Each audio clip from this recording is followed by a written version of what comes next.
Hello everyone, it's Phil from the AntiBSGroup again. I'm going to comment on an article in the Toronto Star about welfare payment cards. Are they the way to go? I'll put the link in the article in the description, or I'll annotate it. I'm not too sure yet, but here are my thoughts on the problem. On it.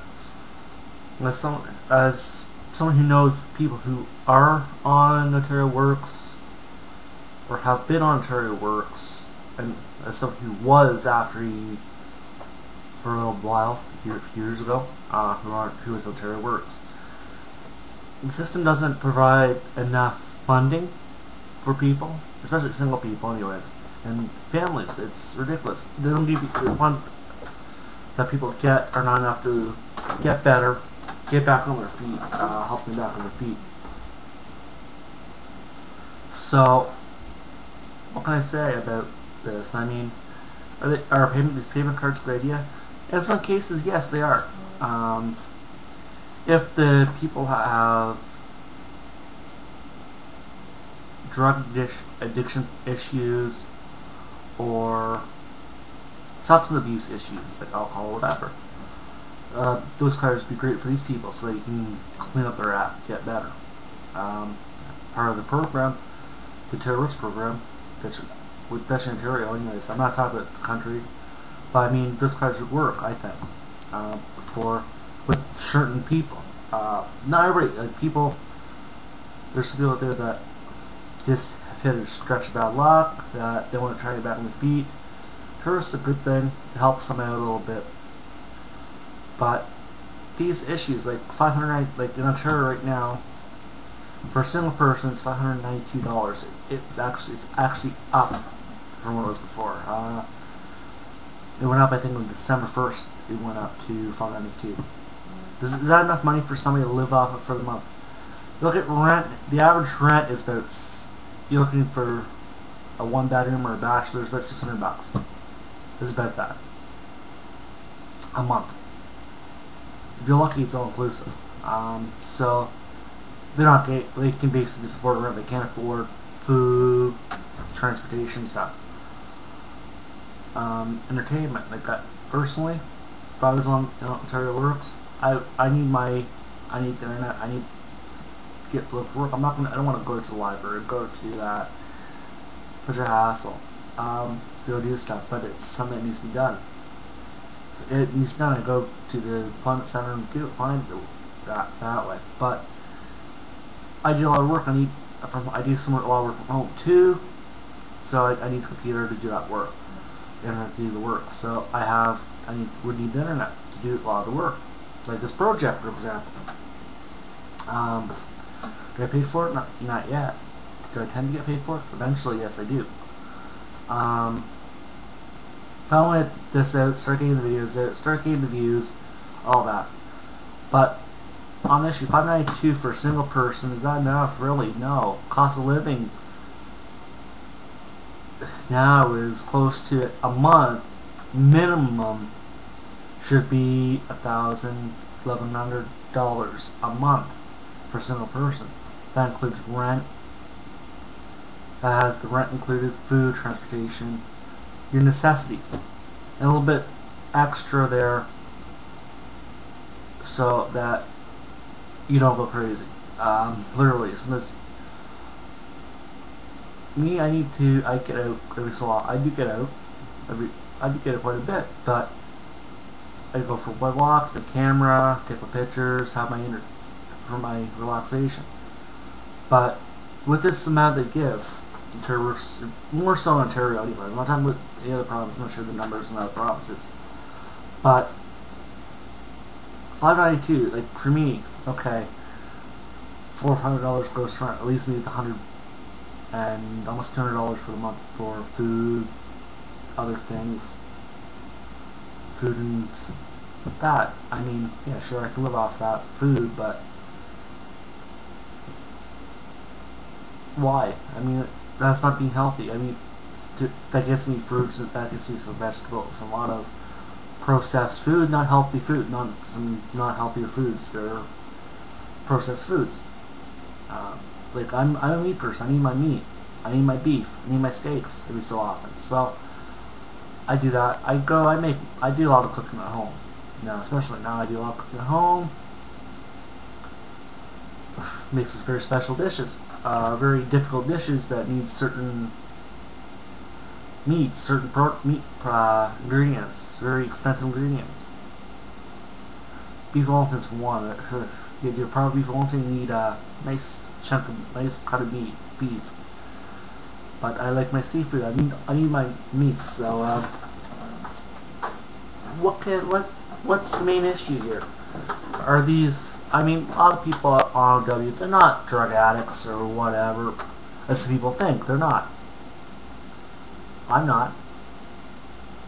But never really was. Yeah, I have a few beers every so often, friends. Some hard stuff, hard liquor sometimes. With friends. I'm out with friends. So what? I'm at the community with friends, having fun, having a good time, talking over beer, chatting over beer. I've met some friends I met. That's how I met them. That going, get off work. I just need something to help relax on the way home. So boom, sit there, watch the game, go home after the game. Or says you go till bar closes. Does me on a drunk? No. I don't drink all the time. Well, I haven't had a drink in a few months, almost a year now, over a year.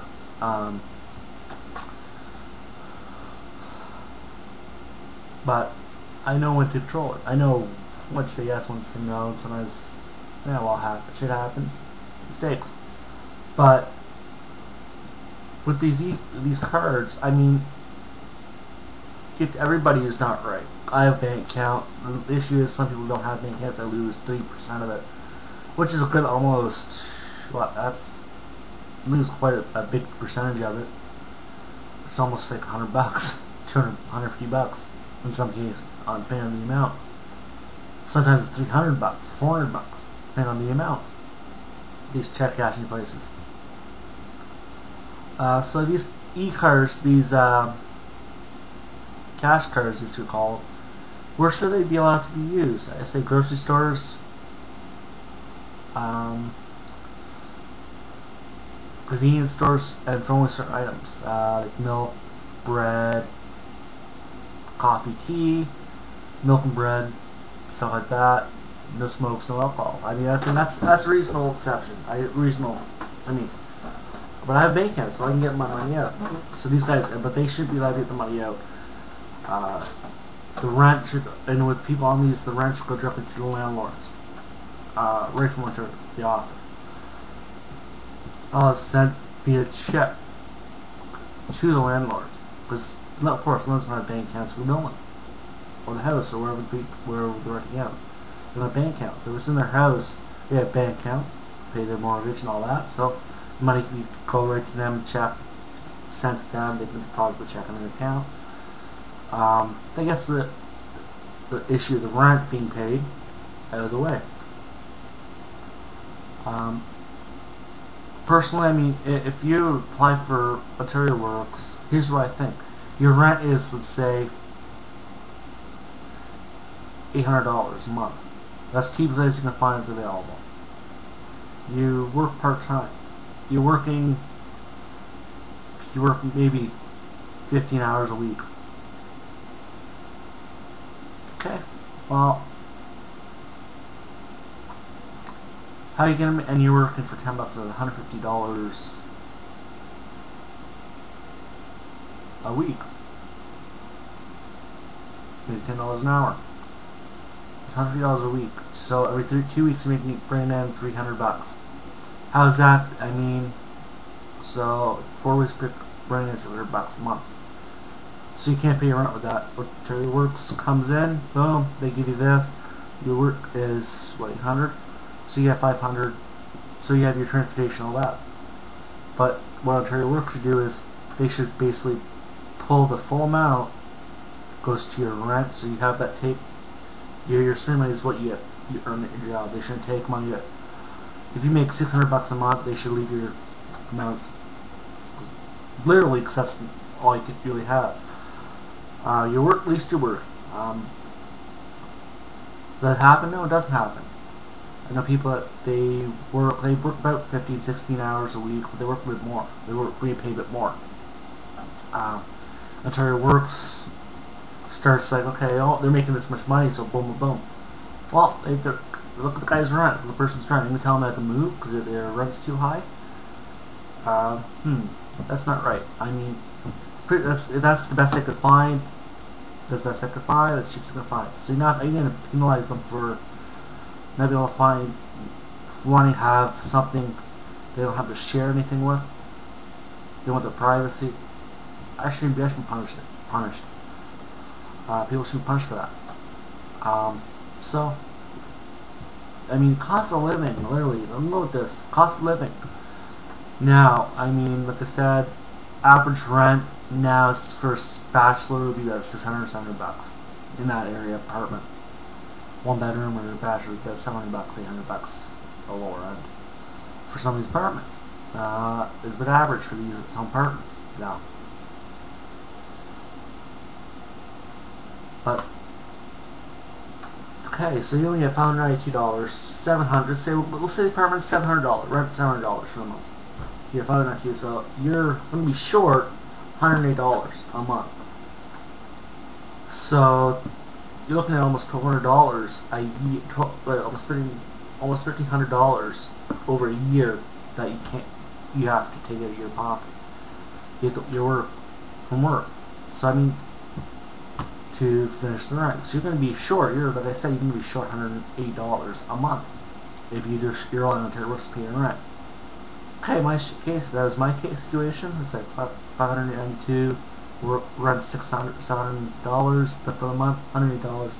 Okay, I'm making what? $800. If I job, make $800 a month, give or take, after taxes. Okay, so at least you got $600 for food, transportation. I mean, they look at they use numbers. They don't use your individual situation. They don't take account your individual situation.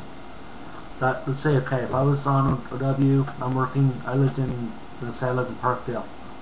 I lived somewhere in Toronto. My rent was $650. Or $700, let's say $700, round up to $700. That I work 3-4 days a week, say 3 days a week, but I have to go all the way to the West End, almost into Mississauga to work. So right there is the $3 for TTC one way, $3 Mississauga, $3, so it's $6. So it's basically $12 a day going to and from work.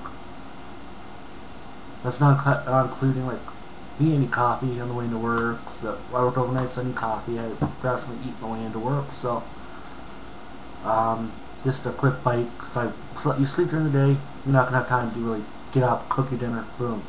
Because I usually fall asleep around noon, so I wake up at 8, shower, hit the road, get to rugby, couple of some help. What I did is I kind of saved money.